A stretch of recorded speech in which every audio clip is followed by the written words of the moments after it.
এবারের বই মেলাটাকে নষ্ট করে দেওয়ার জন্য অনেকগুলো ঘটনা ছিল। ডিসেম্বরে মেলা হবে, সেই মেলা জানুয়ারিতে হবে, তারপর ফেব্রুয়ারির 15 তারিখে হবে, তারপর সেটা পেছনে গিয়ে 25 তারিখে হবে, এবং কি 24 তারিখ 23 তারিখও মানুষ জানতো না যে মেলাটা কি 25 তারিখে হবে কিনা। ফাইনালি 26 তারিখে হলো।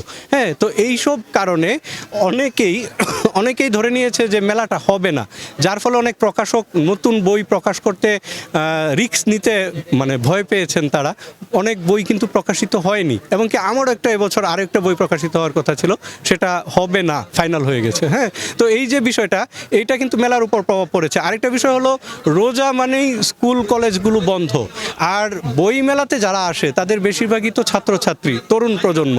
তো তারা প্রতিষ্ঠান বন্ধ পেয়ে অনেকেই ঢাকা শহর ছেড়ে এলাকায় গ্রামের বাড়িতে চলে গিয়েছে, যার ফলে মেলাতে কিন্তু পাঠকের সংখ্যা অনেক কমে গেছে।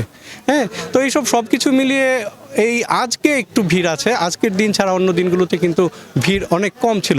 আরও একটা জিনিস বলবো যে ফেব্রুয়ারি মাসে আমরা 3-4টা জাতীয় দিবস পাই। 21শে ফেব্রুয়ারি, তারপর দেখা গেছে যে বিশ্ব ভালোবাসা দিবস 14ই ফেব্রুয়ারি, 13ই ফেব্রুয়ারি পহেলা ফাল্গুন, এই দিবসগুলোতেও কিন্তু অনেক বই বিক্রি হয়। তো এই মানে ফেব্রুয়ারির শেষের দিকে হওয়ায় এই দিবসগুলো পাচ্ছে না প্রকাশকেরা, যার ফলে বই বিক্রিটা অনেক কমে গেছে, অনেক।